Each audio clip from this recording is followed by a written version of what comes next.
Hi உறவுகளே! நான் உங்கள் நிக்கி. எப்படி இருக்கீங்க? நல்லா இருக்கீங்களா? நல்லா இருக்கீங்கன்னு நெனைக்கிறேன். நம்ம இன்னைக்கு பார்க்க போறது புத்தம் புது திரைப்படம். 2025ல வெளியான இங்கிலீஷ் மூவி ஒண்ணு தான். இன்னைக்கு நம்ம கேட்க போறோம். வாங்க ரொம்ப பேச்சு குடுக்காம நம்ம படத்த பார்த்து கேட்கலாம். ஆரம்ப சீன்லயே நமக்கு காட்டுறது 1950ல ஜப்பான் டோக்கியோவுல கராத்தே ஸ்கூல் ஒண்ணு. அங்க தான் நம்ம ஹீரோவ காட்டுறாங்க. நம்ம ஹீரோ உள்ள போயிட்டு கராத்தே மாஸ்டர்ட்ட கேட்கிறாரு. இந்த போட்டோல உள்ள நபர் எங்க அப்படின்னு சொல்லி கராத்தே மாஸ்டர் சொல்றாரு. அவர் தான் எங்க அப்பா. அவர் தான் என் குரு. அவரை உங்களுக்கு தெரியுமா அப்படின்னு. ஆமா எனக்கு தெரியும். அவரு யுத்தத்துல இருந்து தான் சந்திச்சேன். கராத்தே மாஸ்டர் கேக்குறாரு நம்ம ஹீரோக்கு தான் உன் பேர் என்னன்னு. நம்ம ஹீரோ சொல்றாரு என் பேரு ஜேம்ஸ் ராய். நான் முன்னாள் இருந்த கமாண்டர் ஒருத்தர் ரோயல் ஏர் போஸ்ட்ல சொல்றாரு ஹீரோ. பட்டான்ல ஒரு யுத்தத்துல வச்சு உங்க அப்பாவை நான் சந்திச்சேன் அப்படின்னு சொல்லி நம்ம ஹீரோ சொல்றாரு. அப்ப கராத்தே மாஸ்டர் சொல்றாரு ஆமா அப்பா சொல்லி இருக்காரு உங்களை நீங்க நல்ல ஃபைட்டர் கூட அப்படின்னு சொல்லி தடை செய்த ஒரு அடிய கூட நீங்க அடிச்சதா சொல்லி அப்பா சொன்னாரு. கராத்தே மாஸ்டர் நம்ம ஹீரோ கிட்ட சொல்றாரு எங்க குடும்பத்தை அவமானப்படுத்துறதுக்காக இங்க வந்தியா அப்படின்னு சொல்லி கராத்தே மாஸ்டர் ஸ்டூடெண்ட் கிட்ட சொல்றாரு. நம்ம ஹீரோவை அடிக்க சொல்லி நம்ம ஹீரோ அவங்க கூட ஃபைட் பண்ணி அவங்கள தோக்கடிச்சிடுறாரு. கராத்தே மாஸ்டர் ஹீரோ கிட்ட கேக்குறாரு எதுக்காக இங்க வந்தீங்க அப்படின்னு சொல்லி. 1942ல பிலிப்பீன்ல நடந்த யுத்தத்தை பத்தி நம்ம ஹீரோ சொல்ல தோங்குறாரு. ஜப்பான் நாட்டுக்காரவங்க பிலிப்பீனிய அடிமையா நடத்தி அங்கேயே மிலிட்ரி கேம்ப் ஒன்று போட்டு அங்கேயே தங்கி இருக்காங்க. அந்த சமயத்துல நம்ம ஹீரோ போர் விமானத்தில் போய்கிட்டு இருக்காரு ஒரு சில பேர்த்த காப்பாத்துறதுக்காக. அந்த சமயத்துல நம்ம ஹீரோவுக்கு தாக்குதல் நடந்துருது விமானத்துக்கு. அதுல இருந்து தப்பிக்கிறதுக்காக நம்ம ஹீரோ பெராஷூட் எடுத்து தப்பிச்சிடுறாரு. நம்ம ஹீரோ தப்பிச்சு கீழே இறங்கினோட பிற்பாடு ஜப்பான் மிலிட்ரி கிட்ட மாட்டிக்கிறாங்க. அப்ப அந்த மிலிட்ரிக்காரவங்க நம்ம ஹீரோவை கேம்புக்கு கூட்டிக்கிட்டு போறாங்க. நம்ம ஹீரோவை கமாண்டர் கிட்ட கூட்டிட்டு போறாங்க. கமாண்டர் கேக்குறாரு நீ தான் ஒரே ஆளா தப்பிச்ச அப்ப இங்க இருந்து தப்பிக்க முடியாது அப்படின்னு சொல்லிட்டு அவனை உள்ள சர்ஜர் கிட்ட சொல்றாங்க. இவனை காட்டுல கொண்டு போயிட்டு கொண்டு போட்டுருங்க அப்படின்னு சொல்லி அங்க இருந்து நம்ம ஹீரோவை கொலை பண்றதுக்காக 3 ஆபீசர் கூட்டிட்டு போறாங்க காட்டு பகுதிக்கு. அப்ப நம்ம ஹீரோ அவங்க 3 பேத்தையும் அடிச்சு அவங்க 3 பேத்தையும் கொண்டு போட்டுட்டு நம்ம ஹீரோ அங்க இருந்து தப்பிச்சு போறாரு. தப்பிச்சு போகும்போது அவங்க போட்டிருக்க வலைகள்ல சிக்கிடுறாரு நம்ம ஹீரோ. நம்ம ஹீரோவை திரும்பியும் சோல்ஜர்ஸ் புடிச்சிட்டு வராங்க. புடிச்சிட்டு வந்து கேம்புக்கு கொண்டு வந்து கமாண்டர் கிட்ட கூட்டிட்டு போறாங்க. இங்க இருந்து தப்பிச்சு போன கைதி 3 பேத்த கொலையும் பண்ணியிருக்காங்க அப்படின்னு சொல்லி கமாண்டர் கிட்ட நம்ம ஹீரோவை கமாண்டர்கிட்ட பாரம் கொடுத்துட்டு அந்த சோல்ஜர் கிளம்பிடுறாரு. அதுக்கப்புறம் கமாண்டோவுக்கு ரொம்பவே கோவம் வந்து இன்னைக்கு நீ ஜெயிச்சுட்ட நாளைக்கு நீ செத்து தான் போற அப்படின்னு சொல்லி நம்ம ஹீரோ கிட்ட சொல்றாரு கமாண்டோ. கமாண்டர் சோல்ஜரை கூப்பிட்டு சொல்றாரு இவனை கூட்டிட்டு போங்கன்னு. அப்ப அந்த டைம்ல சோல்ஜர் சொல்றாரு இவனை இன்னைக்கே கொண்டு போட்டிருக்கணும் அப்படின்னு சொல்லி. அப்ப கமாண்டர் சொல்றாரு இல்ல நாளைக்கு முழு கேம்பே பாக்குற மாதிரி தான் அவனை கொல்லணும். அப்பதான் எல்லாத்துக்கும் ஒரு பயம் வரும் அப்படின்னு நம்ம ஹீரோவை கொண்டு போயிட்டு ஒரு கூட்டுக்குள்ள அடைக்கிறாங்க. அந்த கூட்டுக்குள்ள நிறைய சோல்ஜர்ஸ் இருக்கிறாங்க சில நாட்டுங்கள்ல உள்ளவங்க. அவங்க கிட்ட நம்ம ஹீரோ பேச்சு கொடுக்குறாரு. பேச்சு கொடுக்கும்போது அங்க உள்ள விஷயங்களை பத்தி நம்ம ஹீரோ கிட்ட அங்க உள்ள சோல்ஜர்ஸ் கதைக்கிறாங்க. அவங்களும் சிறப்பட்டு தான் இருக்கிறாங்க. அப்படியே பேசிக்கிட்டு இருக்கும் போதே விடிஞ்சிருது. அங்க இருக்க பெரிய உயரம் நல்ல தடிப்பமான ஒரு பலசாலியான ஒரு சோல்ஜர்களோட ஃபைட் பண்றதுக்கு நம்ம ஹீரோவை கூட்டிட்டு போறாங்க. அந்த சமயத்துல அங்க இருந்த கைதிகள் 3 பேரும் சாப்பாடு வச்சு மாட்டிக்கிறாங்க. அந்த கைதிகள் 3 பேரையும் அந்த ரவுண்டுக்குள்ள போட்டு இந்த சோல்ஜர் அடிச்சு அவனே அவங்க 3 பேர்த்தையும் கொண்டு போட்டுறாரு. அதுக்கப்புறம் நம்ம ஹீரோவை அந்த ரவுண்டுக்குள்ள அனுப்புறாங்க. அனுப்புனதுமே நம்ம ஹீரோ அவரை அடிச்சு அவனே அப்படியே கொண்டு போட்டுறாரு.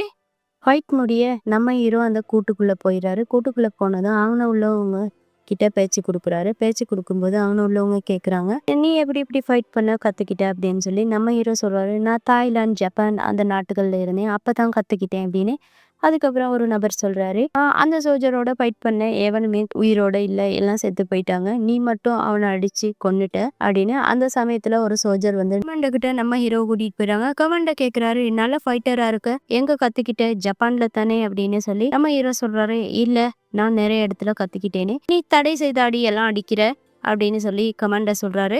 அதுக்கப்புறம் இந்த பேட்ச் உங்க அப்பா விட்டு தானே அப்படின்னு சொல்லி கமாண்டர் கேக்குறாரு. ஆமா அது எங்க அப்பா விட்டு தான் அதை எனக்கு தந்துருங்க அப்படின்னு சொல்லி நம்ம ஹீரோ சொல்றாரு. அதுக்கப்புறம் கமாண்டர் சொல்றாரு இப்ப நீ போயிட்டு நல்லா ரெஸ்ட் எடுத்துக்கோ நாளைக்கு உங்க அப்பா போன இடத்துக்கே போறதுக்கு அனுப்பி வைக்கிறேன் கமாண்டர் சொல்றாரு ஹீரோ கிட்ட. அடுத்த நாள் ஆயிருது. அப்படியே நம்ம ஹீரோவை கூப்பிடுறாங்க ஃபைட் பண்றதுக்காக. நம்ம ஹீரோவோட ஃபைட் பண்றதுக்கு 3 பேர் வராங்க. அந்த 3 பேத்தையும் அடிச்சு நம்ம ஹீரோ தோக்கடிச்சிடுறாரு. ஃபைட் புள்ளிய நம்ம ஹீரோ கூட்டுக்குள்ள வராரு. கூட்டுக்குள்ள வந்ததும் அவங்க ஒரு நபர் கேக்குறாரு, ஏன் கொல்லல அப்படின்னு சொல்லி. அவனும் நம்ம மாதிரி மனுஷன் தானே அப்படின்னு சொல்லி ஹீரோ சொல்றாரு. அந்த சமயத்திலே அவங்க 3 பேத்துக்கும் அந்த சோல்ஜர்ஸ் வெடி வச்சு கொன்னுடுறாங்க.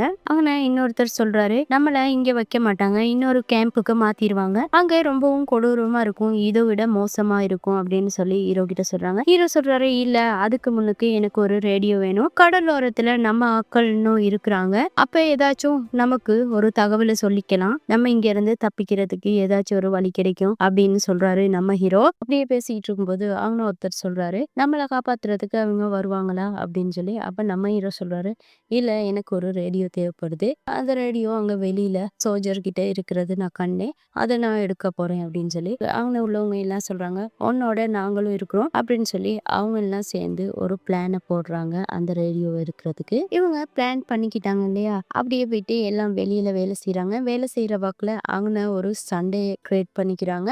எல்லாம் சண்டை போட்டுக்கிட்டு இருக்கும்போது அந்த விளக்குறதுக்காக அந்த இடத்துக்கு சோல்ஜர்ஸ் எல்லாம் வந்த பிற்பாடு நம்ம ஹீரோ போயிட்டு அந்த ரேடியோவை களவாடிக்கிட்டு வந்துடுறாரு. நம்ம ஹீரோ ரேடியோ எடுத்துட்டு வந்து கீழே ஒளிஞ்சிருக்காரு. ஒளிஞ்சிருந்த அந்த கூட்டுக்குள்ள ஒழிக்கிறதுக்காக போகும்போது நர்ஸ் கண்டுறாங்க. நர்ஸ் கண்டதுமே அதை நர்ஸ் சொல்லிடுவாங்க போல அப்படின்னு நினைச்சு நம்ம ஹீரோ பாய்ந்து போய் ஒண்டி இருப்பாரு. அதுக்கப்புறம் அந்த நர்ஸ் கேட்பாங்க, நீங்க எங்களை காப்பாத்தையா போறீங்க அப்படின்னு. எனக்கு முடிஞ்சதை நான் செய்யறேன், முடிஞ்ச அளவுக்கு அப்படின்னு சொல்லி ஹீரோ சொல்றாரு. நம்ம ஹீரோ ரேடியோ வச்சு பாத்துக்கிட்டு இருக்காரு. பாத்துக்கிட்டு இருக்கும்போது ஒரு நபர் வந்து கேக்குறாரு, நீங்க இந்த ரேடியோ வச்சு பாத்துக்கிட்டு இருக்க மட்டும் தான் முடியும், நம்மளால எந்த தகவலும் அனுப்ப முடியாது, அப்படியும் தகவல் அனுப்பணும்னு சொல்லி மாட்டினா நம்மள கொண்டு போட்டுருவாங்க அப்படின்னு ஹீரோ சொல்றாரு. நம்பிக்கை வைங்க, நம்பிக்கை தான் நமக்கு துணை வரும் அப்படின்னு சொல்றாரு ஹீரோ. அடுத்த நாள் காலையிலே அவங்க கைதிக 2 பேரு தப்பிச்சு பார்த்திருப்பாங்க. அத கமாண்டோ கவனிச்சு அவங்க 2 பேத்தையும் பிடிச்சி கொண்டு வந்திருப்பாங்க. கொண்டாந்து அவங்க 2 பேத்தையும் அப்படியே தலையை வெட்டி கொண்டு போட்டுறாங்க. இதெல்லாம் மற்றவங்களுக்கும் பாடம் தான், இங்க இருந்து தப்பிச்சு பார்த்தா இதுதான் தண்டனை அப்படின்னு சொல்லி கமாண்டர் சொல்றாரு. நைட் ஆயிடுது. நம்ம ஹீரோவும் ஹீரோ கூட இருக்கவங்களும் பேசி கொடுத்துக்கிட்டு இருக்காங்க. இப்ப ஹீரோ சொல்றாரு, இங்கனர்ல சோல்ஜர்ஸ்க்கு மாட்டாம வெளியிட போறதுக்கு ஒரு இடம் இருக்கு அப்படின்னு சொல்லி. அப்ப அவங்க ஒரு நபர் சத்தம் போடாம அவரு எந்த ஒரு பேச்சும் கொடுக்காம இருக்காரு. அவர்கிட்ட நம்ம ஹீரோ கேக்குறாரு, உனக்கு தெரியும் தானே சொல்லு அப்படின்னு. அப்ப அவர் சொல்றாரு, இல்ல எனக்கு தெரியாதுன்னு. இல்ல உனக்கு தெரியும்னு தெரியும் சொல்லு அப்படிங்கிறாரு. அதுக்கப்புறம் அந்த நபர் சொல்றாரு, ஆமா இருக்கு, போறதுக்கு ஒரு இடம் அப்படின்னு. அப்போது அந்த நபர்கிட்ட நம்ம ஹீரோ வழியை கேட்டுட்டு நம்ம ஹீரோ கேம்ப் போட்டு வெளியே கிளம்பிடுறாரு. வெளியே கிளம்புனா சுத்தியும் காடு தான். தூரத்துல கடல் தெரியுது. கடலை பார்த்துட்டு அந்த ரேடியோவை ஆன் பண்ணி கேட்குறாரு, ஏதாவது விளங்குதா அப்படின்னு சொல்லி. அதை கேட்ட வைக்கல ரொம்ப லேட் ஆகுறதுனால திரும்பி வராரு. திரும்பி வரும்போது நம்ம ஹீரோ கவனிக்கிறாரு, பிளேன் ஒன்று உடஞ்சி விழுந்தது. அதை எடுத்து பார்த்துக்கிட்டு இருக்கும்போது ரொம்ப லேட் ஆயிடுச்சுன்னு திரும்ப நம்ம ஹீரோ கேம்புக்கே வந்துடுறாரு. அடுத்த நாள் காலையில் ஆயிடுது. நம்ம ஹீரோ நபர்களும் வேலை செஞ்சுக்கிட்டு இருக்காங்க. அப்போ அவங்க ஒருத்தர் கேட்குறாரு, நேற்று போன காரியம் என்னாச்சு அப்படின்னு சொல்லி. அவர் சொல்றாரு, நான் போனேன், தூரத்துல கடலோரத்துல பிலிப்பினிக்காரவங்க போட்ல இருந்ததை கண்டேன். அப்புறம் நான் ரேடியோ ஆன் பண்ணி கேட்கும்போது அமெரிக்காக்காரவங்களும் கிட்டத்திலே இருக்க மாதிரி தெரியுது அப்படின்னு சொல்லி. அப்ப அவங்க ஒரு நபர் கேட்குறாரு, அதை எப்படி நீ சொல்ற அப்படின்னு. நவஜோ அப்படின்னு சொல்லி அவங்க ஒரு வார்த்தை பாவிச்சதை எனக்கு விளங்குனுச்சு அப்படின்னு சொல்லி ஹீரோ சொல்றாரு. அதுக்கப்புறம் வேற என்ன பார்த்த அப்படின்னு சொல்லி இன்னொரு நபர் கேட்குறாரு. நான் வரும்போது ஒரு சின்ன பிளேன் ஒன்று உடஞ்சி விழுந்தது ஹாண்டே அப்படின்னு சொல்லி ஹீரோ சொல்றாரு. நம்ம ஹீரோ சொல்றாரு, அந்த பிளேன்ல இருந்து தப்பிச்சு போயிடலாம் அப்படின்னு சொல்லி. அவங்க ஒரு நபர் சொல்றாரு, எப்படி உடஞ்ச பிளேன்ல தப்பிச்சு போறது, உனக்கு என்ன பைத்தியமா அப்படின்னு சொல்லி. அப்ப ஹீரோ சொல்றாரு, இல்ல நம்ம போயிட்டு அவங்க ஒரு தகவலை கொடுத்து பெரிய பிளேன் ஒன்று கொண்டு வந்து வச்சு அதுல கேபிள் வயர் போட்டு நம்ம தப்பிச்சு போயிடலாம் அப்படின்னு சொல்லி. நம்பிக்கை தான் நமக்கு கை கொடுக்கும் ஹீரோ சொல்றாரு. இவங்க பேசிக்கிட்டு இருக்கும்போது சோல்ஜர் வந்து நம்ம ஹீரோவை கூட்டிட்டு போறாரு. கமாண்டோ கூப்பிட்டாருன்னு. கமாண்டோ கிட்ட போனதும் கமாண்டோ கேக்குறாரு, நவஜோ அப்படிங்கிற வார்த்தை உனக்கு தெரியுமா அப்படின்னு சொல்லி. ஆமா தெரியும் அப்படின்னு சொல்லி ஹீரோ சொல்றாரு. அப்ப எங்களுக்கு ஒரு உதவி பண்ணு, அப்படின்னா இங்க இருந்து உனக்கு தப்பிச்சு போகலாம் அப்படின்னு சொல்லி கமாண்டோ சொல்றாரு. ஹீரோ சொல்றாரு, நான் உங்களுக்கு எப்படியும் உதவி பண்ண மாட்டேன், எனக்கு அந்த வார்த்தை தெரிஞ்சாலும் தெரியாட்டியும் நான் உங்ககிட்ட சொல்ல மாட்டேன், நீ ஒவ்வொரு ஆளா அனுப்பு, நான் ஒவ்வொரு ஆளா கொண்டுடுறேன் அப்படின்னு சொல்லி ஹீரோ சொல்லிடுறாரு. அங்க இருந்து ஹீரோவை கொண்டுட்டு போயிடுறாங்க. அதுக்கப்புறம் அவங்க கமாண்டோட இருக்கிற ஒரு சோல்ஜர் கேக்குறாரு, ஏன் ஹீரோவை கொண்டு போட மாட்டேங்கிறேன்னு. அப்ப கமாண்டர் சொல்றாரு, அவனை இங்கே தானே இருக்கிறான், அவனை வேண்டிய நேரத்துல கொண்டு போட்டுடலாம், அது இல்லை இப்ப இருக்க பிரச்சனை, இங்கே கிட்டத்திலே தான் அமெரிக்காக்காரவங்க இருக்காங்க, அவங்க நமக்கு எந்த நேரத்துலயும் நமக்கு தாக்கலாம் அப்படின்னு சொல்லி அவங்க கிட்ட இருந்து தப்பிக்கிறதுக்கு ஒரு வழியை கண்டுபிடிக்கணும் முதல்ல அப்படின்னு சொல்லி கமாண்டர் சொல்றாரு. அப்படியே அடுத்த நாள் ஆயிருது. நம்ம ஹீரோவை 2 தூண்ல கயிறை போட்டு கட்டி வச்சிருக்காங்க. கட்டி வச்சு நம்ம ஹீரோவை அடிக்கிறதுக்காக 3 பேரை பண்ணி சோல்ஜர்ஸ் அனுப்பியிருக்காரு. அதுக்கப்புறம் அவங்க இருக்க ஒரு சோல்ஜர் வர்றாரு. இது உங்களுக்கு உதவியா இருக்கும், இதை வாயில வச்சு கடிச்சுக்குங்க அப்படின்னு சொல்லி ஹீரோ வாயில ஏதோ ஒரு பட்டியை வைக்கிறாங்க. அதுக்கப்புறம் நம்ம ஹீரோவை செம்மையா 3 பேரும் சேர்ந்து அடிக்கிறாங்க. அடிச்சது நம்ம ஹீரோ அப்படியே விழுந்துடுறாரு. விழுந்ததுமே அவர் அந்த 3 பேத்தையும் செம்மையா அடி வெளுத்து கட்டி அவங்கள ஒரு வழி பண்ணிடுறாரு நம்ம ஹீரோ. அதுக்கப்புறம் கமாண்டர் அவனை ரொம்ப கோவமா போயிட்டு பிலிப்பினிக்காரவங்க 4-5 பேர்த்த சுட்டு கொண்டு போயிடுறாரு. அதுக்கப்புறம் கமாண்டர் சொல்றாரு, இதெல்லாம் சும்மாதான், இதெல்லாம் பெரிய விஷயமே கிடையாது. அமெரிக்காக்காரவங்க நம்மளை தாக்குறதுக்கு கிட்டே வந்துகிட்டு இருக்காங்க. அப்படியே அடுத்ததா கட்டுறது நம்ம ஹீரோ தான். நம்ம ஹீரோவுக்கு மருத்துவம் பார்த்துக்கிட்டு இருக்காங்க நர்ஸ். அப்ப ஹீரோ கேக்குறாரு, நான் எங்க இருக்கேன்னு. ஜப்பான் சோல்ஜர்ஸ்க்கு என்ன மருத்துவம் பார்க்குற இடம், இங்க உங்களை எதுக்கு கொண்டு வந்தாங்கன்னு தெரியல அப்படின்னு சொல்லி ஹீரோ கிட்ட நர்ஸ் சொல்றாங்க. அப்ப நர்ஸ் கிட்ட திரும்ப ஹீரோ கேக்குறாரு, நான் இங்க வந்து எத்தனை நாள் ஆகுது? 2 நாள் ஆச்சு அப்படின்னு சொல்றாங்க.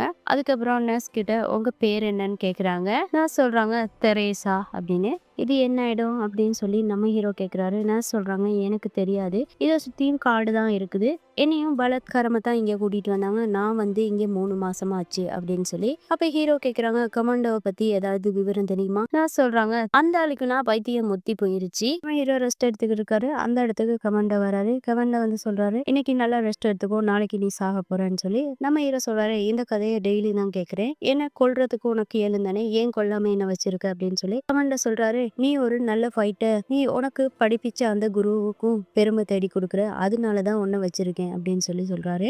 நம்ம ஹீரோ அந்த கூட்டுக்குள்ள வர்றாரு. அப்ப அவங்க ஒரு நபர் கேக்குறாரு, உங்களுக்கு எப்படி அப்படின்னு சொல்லி. அவர் சொல்றாரு, இப்ப எனக்கு பரவாயில்லை அப்படின்னு. அந்த நபர் சொல்றாரு, அமெரிக்கா இங்க தாக்குனுச்சுன்னு சொன்னா நம்மளும் செத்து போயிடுவோம், அதே மாதிரி கமாண்டோ நம்மளை வச்சுக்கிட்டு இருக்குது, நம்மளையும் கொன்னு அவனும் சேர்ந்து சாவுறதுக்கு தான் அப்படின்னு சொல்லி சொல்றாரு. நம்ம ஹீரோவும் இன்னொரு நபரும் வெளியில கிளம்பி போறாங்க. கிளம்பி போயிட்டு வரும்போது ஒரு சோல்ஜர் பாத்துறாரு. அந்த சோல்ஜரை அவனையும் அடிச்சு கொன்னு போட்டுடுறாங்க. கொன்னு போட்டு திரும்ப இங்கிட்டு வரும்போது இன்னொரு சோல்ஜர் பாத்துடுறாங்க. அவர்கிட்ட சொல்றாரு, ஒன்ன எதுவும் பண்ண மாட்டோம், கொல்ல மாட்டோம், ஆனா நாங்க வெளியே போன விஷயத்த நீ யாருக்கிட்டையும் சொல்லாம இருந்தாலே சரி அப்படின்னு சொல்லி. அடுத்த நாள் காலையில எல்லாத்தையும் வர சொல்லி கமாண்டர் சொல்றாரு. அதுக்கப்புறம் அவனை வச்சு யாரு நேத்து சோல்ஜர்ஸ்கெல்லாம் அடிச்சது அப்படின்னு சொல்லி கேக்குறாரு.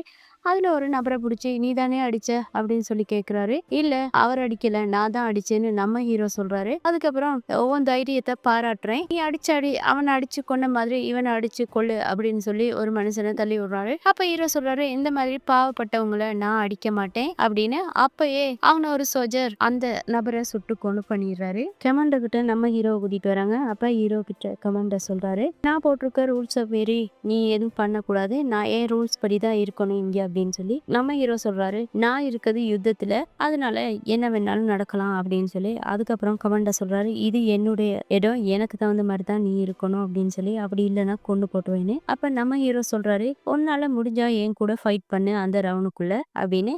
அப்ப கமாண்டர் சொல்றாரு, நான் ஒரு நல்ல ஃபைட்டர், இந்த மாதிரி தோக்குற ஃபைட்ல எல்லாம் ஃபைட் பண்ண மாட்டேன் அப்படின்னு சொல்லி.